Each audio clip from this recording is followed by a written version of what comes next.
From Kansas State University, this is Agriculture Today. Eric Atkinson here. And during our first half hour today, the central theme is wheat production. K-State's Romulo Lollato on wheat crop management research that he's been conducting this just finished growing season.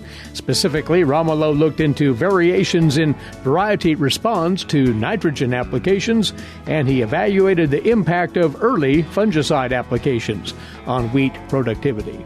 And that'll roll right into a visit with K-State's Kelsey Andersen. She tells us about the just-released K-State 2020 Wheat Variety Disease and Insect Ratings Report. And K-State's Gus Vanderhoeven is standing by with his weekly commentary on life in rural Kansas, along with much more here on Agriculture Today. A social distancing tip. Putting distance between yourself and others is critical to slowing the spread of coronavirus. So here are ways to stay in contact without the physical contact part. Call, send a text, set up a video conference, post on social media, dedicate a song on the radio. If you have symptoms of fever, dry cough, and shortness of breath, call your healthcare provider before going to their office. For more info, visit coronavirus.gov. Let's all do our part, because we're all #AloneTogether. Brought to you by the Ad Council. You are tuned in to Agriculture Today. Welcome once more. What we've learned from the 2020 winter wheat crop in Kansas. That's our first order of business with our initial guest on today's broadcast. Romulo Lollato is back with us, wheat production specialist at K-State Research and Extension. Romulo and company are collecting their research notes on a variety of things which will be of interest to you growers as you plot out your plans for the 2020-21 wheat crop here in the state. So, Romulo, thanks for joining us once more. As you look back on the wheat production experience here in the state these past few months, what management lessons might be drawn from how the wheat crop fortunes went this year in Kansas? Hi, Eric. Yes, well, thanks for having me on air here again today. Yeah, so I think whenever we talk about management, two main things that we can talk about. One is variety selection. We don't need to dive into that too much in detail, but some of the varieties, they are really showing up consistently in central Kansas and then in western Kansas, separate set of varieties, right? But there are some varieties there the growers really need to be looking for, and just keeping in mind that they need to be looking for yield potential, of course, and that should show up in our trials, but also the traits they're looking for. If it is head scab tolerance, because it's something that is difficult to control, right, to be looking for it in those varieties.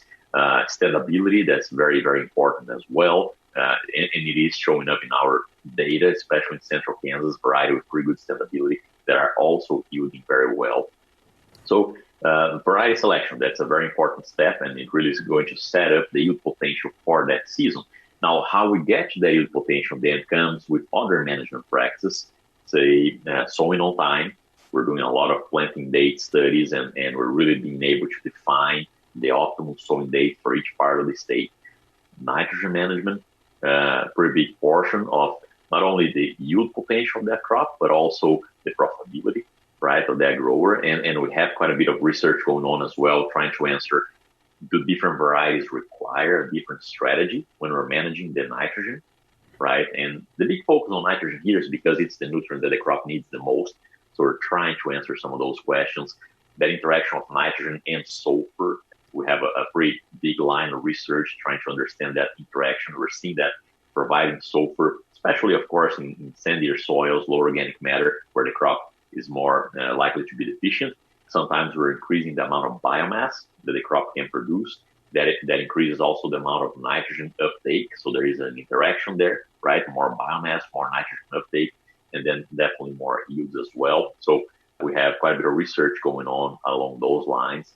Fungicide management, right? We started some big trials this last year in several locations, trying to answer what's the value of an early fungicide application. So that one at peak 6, right, at jointing, versus just that one at heading versus both. And does that interact with variety? So we have, it's a big trial with several varieties and all of these fungicide management in several locations of the state. So perhaps, Eric, we could talk more about those things, right? And those being the biggest things that producer can encounter in the seasons, like nitrogen management, fungicide management, are topics that we could go more in depth. Sure. You bring up a concept, prescribing a certain amount of nitrogen for a given variety. That's what you're looking at? That's what we are trying to answer. Yes. Do we need to do that? So either we need to be looking at different varieties and manage their nitrogen differently, or is it just a function of the yield potential, right? And so we have a set that we're testing 14 different varieties at different nitrogen rates. And it's very interesting because we were actually able to look at it in a lower yielding set of environments, right? Environments that maximized. So they started at about 20 bushels per acre average, and they went all the way to about 50, 55, right? And that's what we're calling our kind of low yield environment there, or a high yield environment where they also started at 20 or 30 bushels per acre, but they go all the way to close to 90 bushels per acre, right? And just like briefly there, we're kind of finding that the varieties that they are able to capitalize on that better yield environment, right? So they actually are able to yield more in those high yielding conditions that many times are led because of the nitrogen management. They are also requiring a little bit higher amount of nitrogen. So they're what we call agronomic optimal nitrogen rate, or that point in nitrogen where we're maximizing our yield. It's going to be slightly higher than varieties that have a lower yield potential. Now, we're not there yet, but our next question is that simply because of a different yield potential, or do the varieties have different mechanisms in using those nitrogen, like nitrogen use efficiency, nitrogen uptake, nitrogen utilization, and things along those lines? So that's the next step. But as of a brief glance of the data that we collected in 2020, right, again, that yield ranging from 20 all the way to about 90 bushels per acre, with definitely differences between the varieties in their optimal or in the amount of nitrogen needed to maximize yields. Now, we want to answer, is that simply because of a higher yield potential in a variety, or do we really have a different mechanism for utilization of that nitrogen? So once again, more questions to be pursued on that, but that's an interesting take on nutrient management for wheat. What have we learned this year about managing against disease, fungicide use? Yeah, so a question that I get pretty frequently on many of the extensions meeting, Eric, is like, okay, is it worth to put out that early fungicide, right, that one at jointing, or should we just focus on the one at flag leaf? And so what we did is we did two different sets of experiments, right? We did one, again, looking at those same 14 varieties on the nitrogen trial, but now we're just looking at no fungicide versus one fungicide at jointing versus one at flag leaf versus both. And then we selected one of those varieties, just a more susceptible variety, and we put that trial with several different combinations of fungicides as well, using different products and so on. So as we know already, right, the response to those fungicides really depended on the incidence of diseases in the season, right? We saw a response to that early fungicide, Fix 6 fungicide, especially in sites that had a pretty severe amount of like 10 spot early in the season. We saw a pretty nice control on that 10 spot from that early fungicide, and that usually resulted in a slight increase in grain yields. But really, the biggest bang for the buck or the biggest yield driver in those trials was that flag leaf fungicide. Now, when across locations, so we had each one of those trials in 5 different locations around the state, we almost see a little bit of an incremental gain from those fungicides. So, of course, in some sites we saw no response at all, right? We had this trial in Leote, and it was extremely dry, so we saw no response there. We also had this trial in Great Bend, which was very, very late planted, so the yield potential was lower. We didn't have many diseases there. But overall, across these locations, we see that usually going from the zero fungicide control to just that one fungicide at jointing led to a very small increase in grain yield, but it was a little bit beneficial.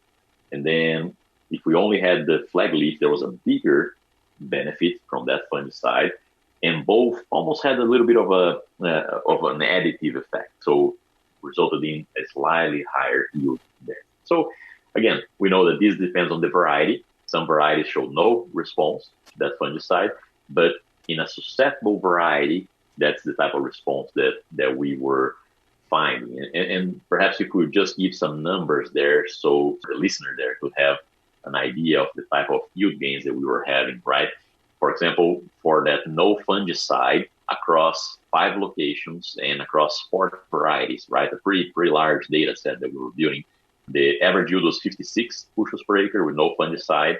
Going with that fixed 6 fungicide only, we went to 58. With the fixed 10 only, we went to 59. And then the combination of fixed 10 and 6 together, we went to 60 bushels per acre. So you see, not much, right? We're talking about 10% maybe you gain here across all of these locations. And again, depending on the location, this response was much greater, right? Remember that we have some western locations here where we had no response at all. But again, on average, we're seeing perhaps maybe a 8-10% response here to that fungicide application across all of these locations.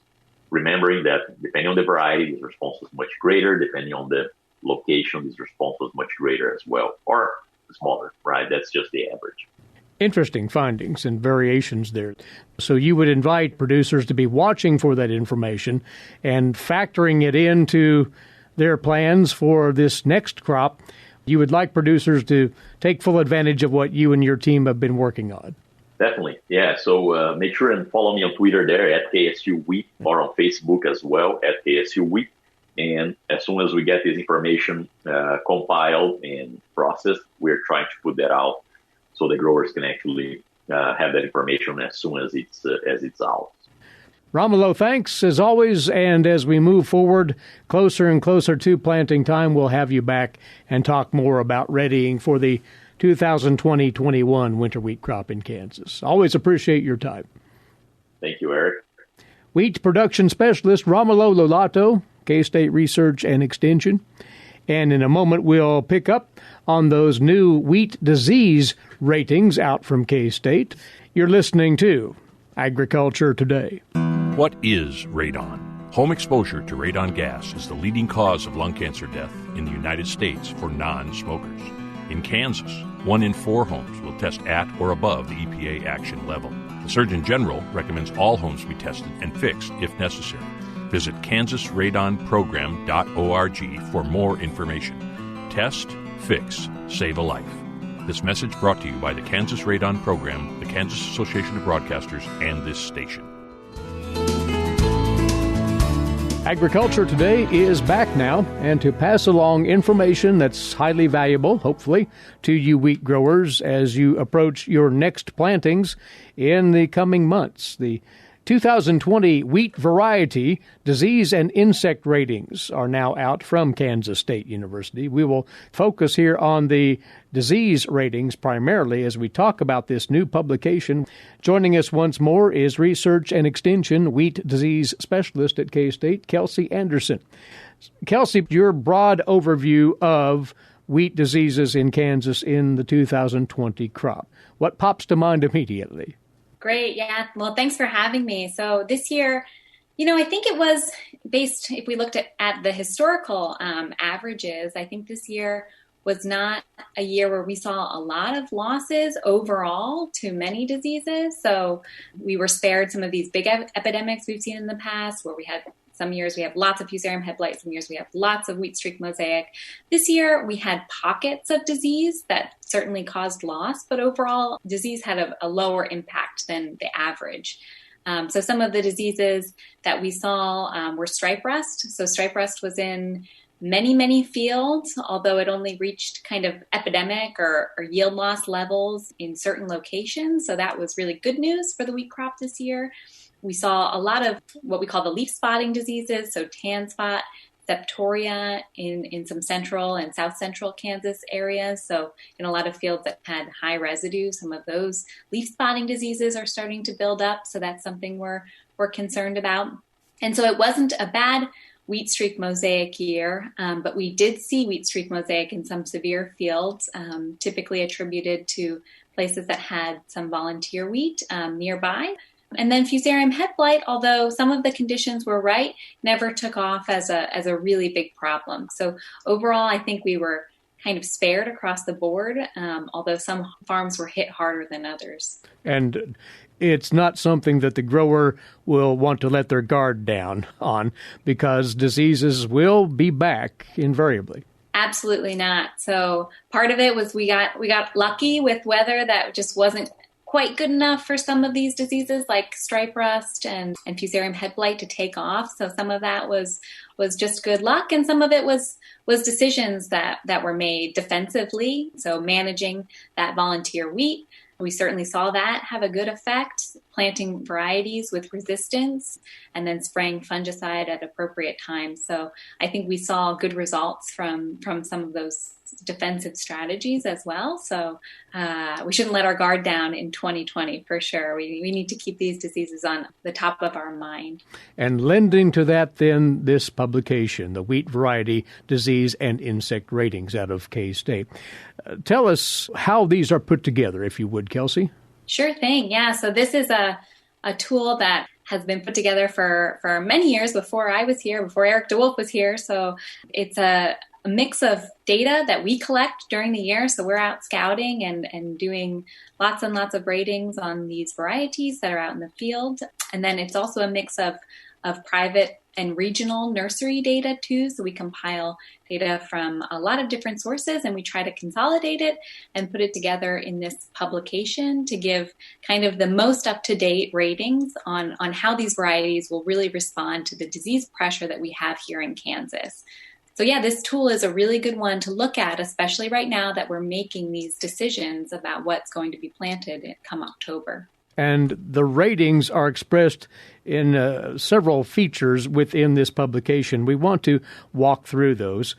First of all, you have the long list of tens upon tens of varieties that are rated numerically for their resistance to specific pathogens, correct? Yep. So if you flip to the back, there's a really extensive table. I think when I counted, there were 70 or 80 varieties. So it's getting long. And that really gives the typical response of how we expect a variety to perform in the field to the disease pressure we have here in Kansas. So in that case, 1 would be excellent. So we would rarely see disease in that variety. And then 9 would be really susceptible. So that would be a very high risk variety to plant. So that's kind of how that's balanced out. And so we go through and in some years we make some updates to that data, especially if we see new stripe rust races come in, we can update information about varieties to make it the most up-to-date rating about what you would see in your actual field. And that's important because that resistance may break down or the strain of disease may be adapting to that variety. So keeping those numbers fresh is very valuable to growers, Kelsey. Yep, absolutely. And so you can go to that table right away and kind of see how the varieties are stacking up to different diseases. And then in that next table after that, there's also information about agronomic traits. So maturity, straw strength, drought tolerance. And so it's not just disease, but also those agronomic traits and how they will stack up. We also have the variety profiles. So these are some newer varieties usually that we take some extra time and we think about making some comments, comparing them to some other varieties sometimes, kind of keying in on their strengths and weaknesses. So that's something that we try to refresh every year to replace some older varieties with some new up-and-coming varieties. That's a really handy resource as well, covering in further detail the information on each of those varieties. You've something else that you've put together, and you say it's been in the report for a couple of years now. It's called the Experimental Wheat Disease Resistance Summary. Now, that's still another perspective on this. What is that about, Kelsey? Yeah, so right there on page 2, we have that table that you're talking about. And here we really go through every variety and we try to categorize how they'll respond in the different regions of Kansas. So in central eastern Kansas versus their response to the disease pressure that's most likely in western Kansas. So for example, fusarium head blight might be a problem in eastern and central Kansas, but it wouldn't be so important for varieties that are grown way out west. And some other diseases would work out that way too. So if you go through that table, you can see for western Kansas and eastern Kansas which varieties have high levels of resistance. So they would be your really defensive varieties that you could plant in those locations that would have the most resistance traits to the most common diseases.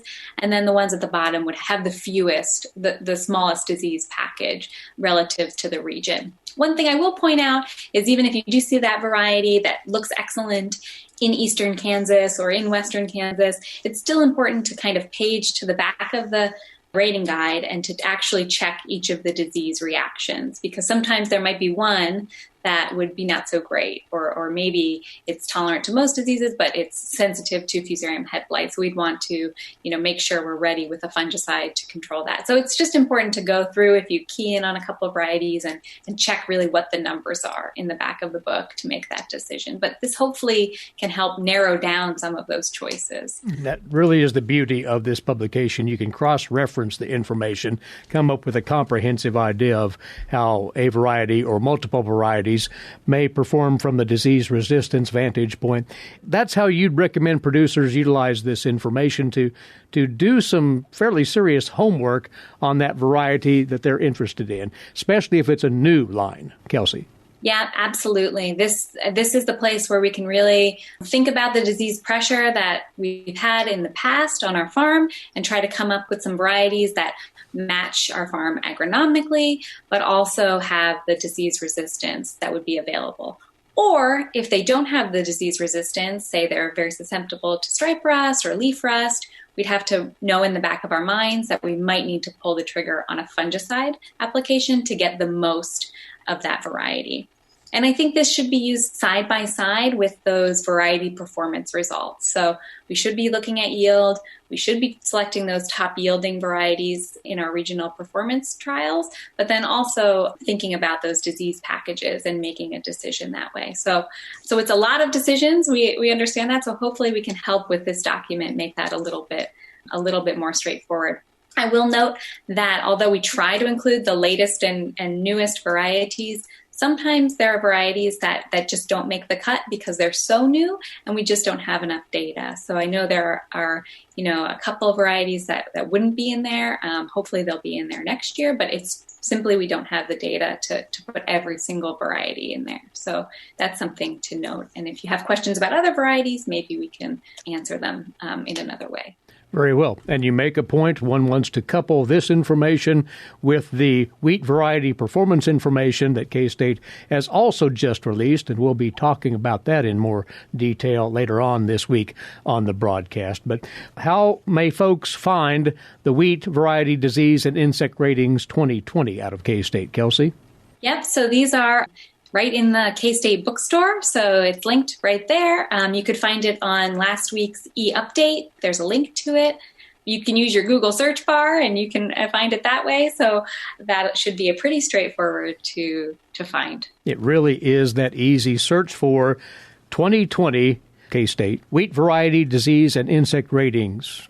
Again, considerable work goes into putting all of this data together, highly valuable for our growers as they'll soon embark on another winter wheat planting season in Kansas. Good work, Kelsey and team, and we appreciate your time right here. Thanks so much. Hey, thanks for having me. Kelsey Andersen, Wheat Disease Specialist, K-State Research and Extension. And we'll be back with more. You're listening to Agriculture Today. Make hand washing a healthy habit everywhere you go. Wash your hands with soap and water for at least 20 seconds, especially after going to the bathroom, before, during, and after preparing food, and before eating. If soap and water aren't available, use a hand sanitizer that has at least 60% alcohol. Life is better with clean hands. A message from the Centers for Disease Control and Prevention. This is Agriculture Today over the K-State Radio Network, now in our 96th year of broadcast service to agriculture in Kansas and the Central Plains. Eric Atkinson here. On to today's agricultural news headlines now, courtesy in part of DTN. Out of the U.S. Senate, the Republican Pandemic Aid Package, announced yesterday, will provide $20.5 billion in direct funding to USDA Secretary Sonny Perdue that can be used for a variety of purposes, including aiding livestock producers who've had to euthanize stock. But it does not make any changes to how the Commodity Credit Corporation can spend funds. Senate Agriculture Appropriations Subcommittee Chairman John Hoeven of North Dakota announced the direct funding under what the Senate Republicans are calling the HEALS Act. Hoeven also noted that the Commodity Credit Corporation already has $14 billion to spend on COVID-19 relief. What the bill does not include, as of yet, is any specific language providing aid to the ethanol industry. Senator Chuck Grassley of Iowa told reporters yesterday that he had talks with Vice President Mike Pence on aid to the ethanol industry. Grassley also talked with Secretary Perdue on that score. The GOP bill comes in at about $1 trillion. It would reduce the federal unemployment benefit from $600 per week down to $200. And it does include another round of $1,200 payments to individual taxpayers. The Senate bill also provides another $100 billion for the Paycheck Protection Program, that loan program run through the Small Business Administration. It's given out about $5 million in 5 million loans, that is, totaling more than $517 billion. Just under 140,000 loans have gone to agriculture, forestry, fishing, and hunting businesses, including farms. Those sectors have taken up just under $7.9 billion in loans. Senate Majority Leader Mitch McConnell has also put together liability protection for businesses from being sued over the coronavirus. Now, to get caught up, the USDA has paid out at this point $6.5 billion under the Coronavirus Food Assistance Program, or CFAP, with 473,000 applications approved as of July the 27th. Of the $6.55 billion, the USDA has paid out $3.3 billion for livestock, $1.7 billion for non-specialty crops, $1.3 billion for dairy, and $227.5 million for specialty crops. Payouts by commodities led by $2.8 billion for cattle, $1.3 billion for dairy, $1.2 billion for corn, $416 million for hogs, $330 million for soybeans, and $164 million for upland cotton. Now, the top 6 states receiving the aid include Iowa, Nebraska, Minnesota, Wisconsin, Texas, and California. A trial to determine whether some Missouri River Basin producers will be compensated by the federal government for repeated flooding this past decade is in the second week of an expected 3-week run before the U.S. Court of Federal Claims. The case, Ideker Farms versus the U.S., is focused on the possible hundreds of millions of dollars in damages 14 basin farms may receive. The lead plaintiff, Roger Ideker of St. Joseph, and others sued the U.S. government for $250 million in the U.S. Court of Federal Claims back in 2014. They claimed they were due compensation for land unlawfully taken in the flood. Ideker and hundreds of other basin farmers have been working to return large chunks of land buried in sand back to production while holding out for a successful court case. Now, the judge in the case, Nancy Firestone, ruled last year that in 5 of the 6 years in question, dating back to 2007, the U.S. Army Corps of Engineers violated the takings clause in the Fifth Amendment of the U.S. Constitution by not compensating producers for flood-damaged land. And earlier this year, Firestone ruled the federal government would be allowed to present new evidence to show that the Corps has implemented measures to reduce those flood risks that occurred after 2014.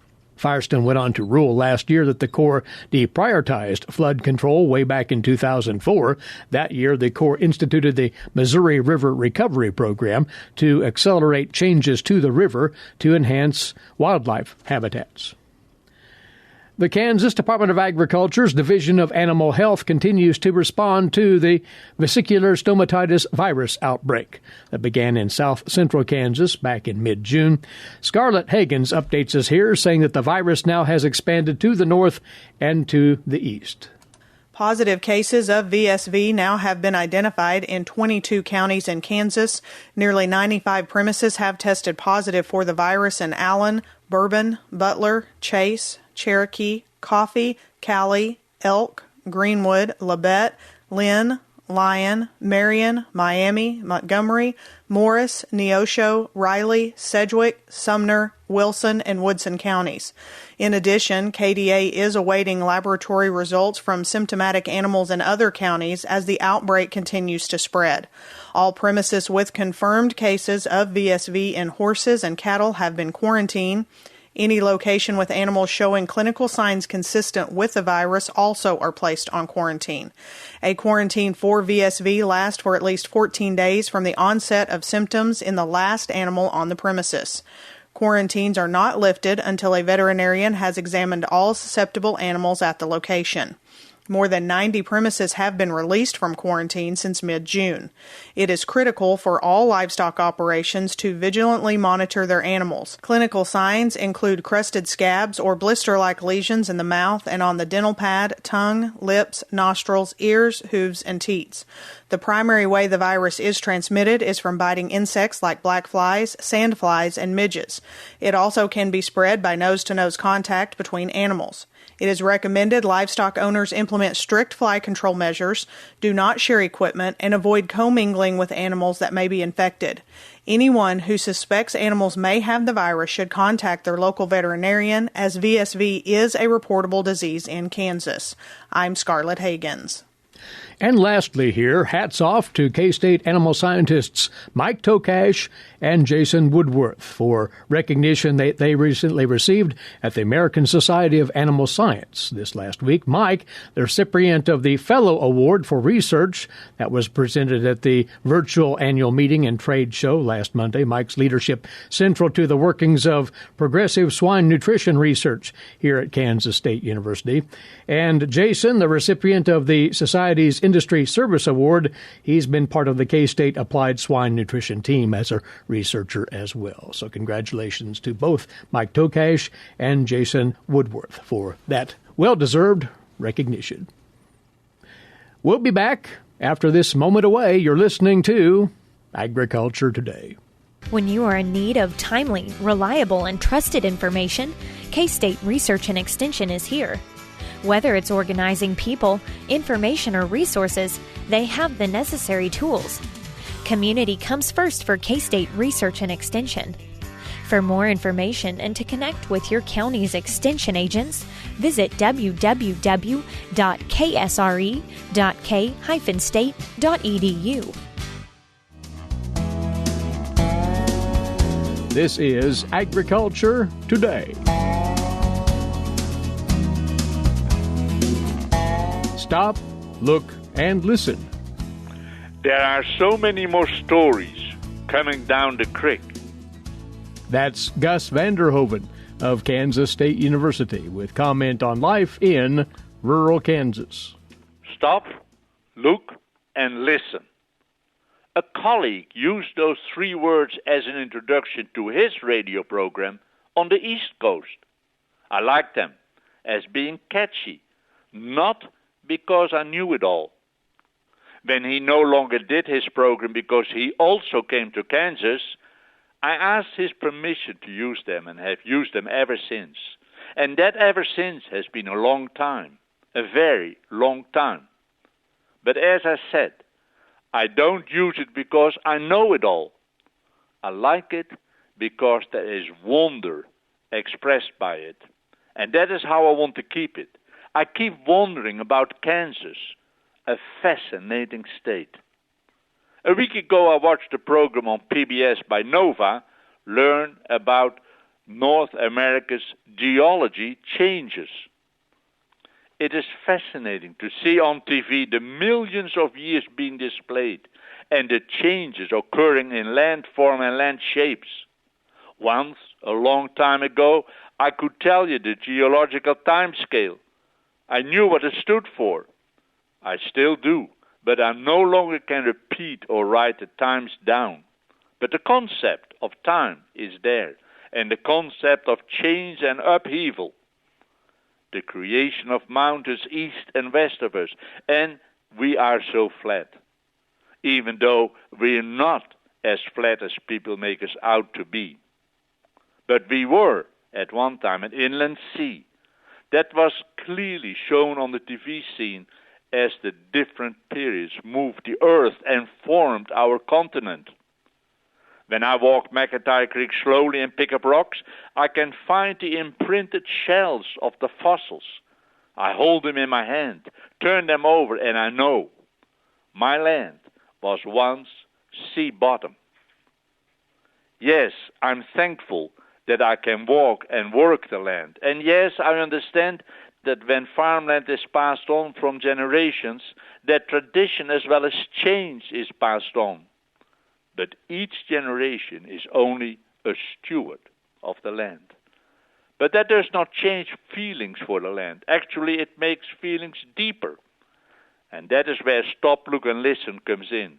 I want to slow down for a moment and see and wonder. You remember the big vertebrate bone I found partly sticking out of the creek bank?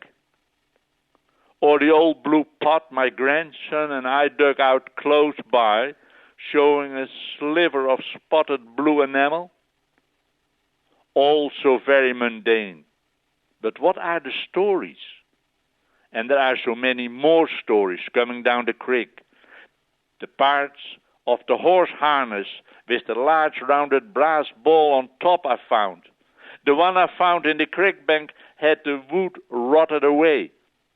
The match to it I found first in the old barn, still has the wood.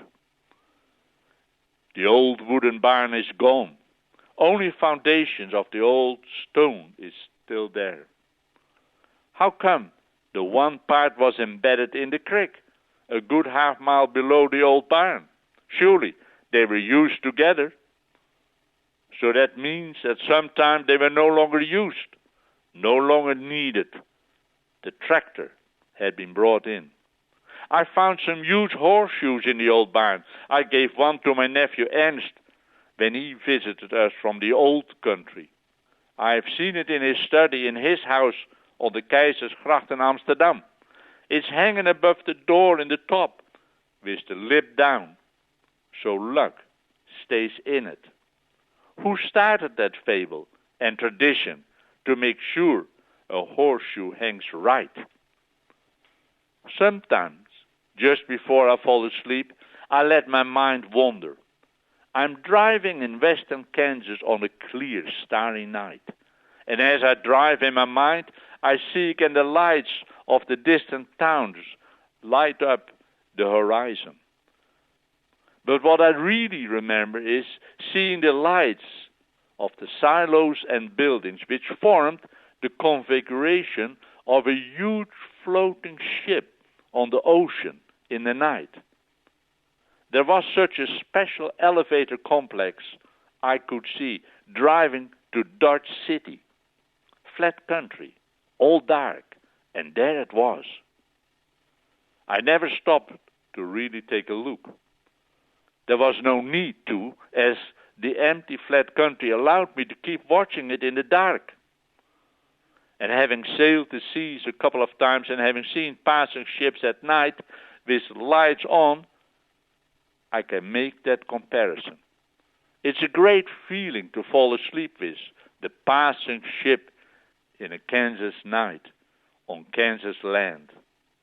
I remember and can clearly see the flat cave at the end of the long eroded draw where the American Indians placed their wives, children, and old people while the braves lay down behind stones along the rim, waiting for the cavalry to ride up the draw. Eroded land with recent history. It's close to Scott City. The TV program showed the upheaval of the Rocky Mountains and the withdrawal of the inland sea. Then there was the one Kansas scene, the chalk standing near Monument Rocks, the embedded fish fossil, and certainly the image of the fish swimming in the inland sea, which was millions of years ago. In 1808, Shaler wrote, "In the beginning the study of landscapes, the novice will find it necessary to acquire all the knowledge which enters into the imaginative impressions the scene is to yield him. If Shaler could only have seen the TV program in 1808. But you know, in his mind, he saw it. Gus Vander Hoeven of Kansas State University with his weekly commentary on life in rural Kansas, presented each Wednesday right here. And that's our time for today. We appreciate you listening in and hope you'll be right back here with us this same time tomorrow. Until then, Eric Atkinson for Agriculture Today. This is the K-State Radio Network.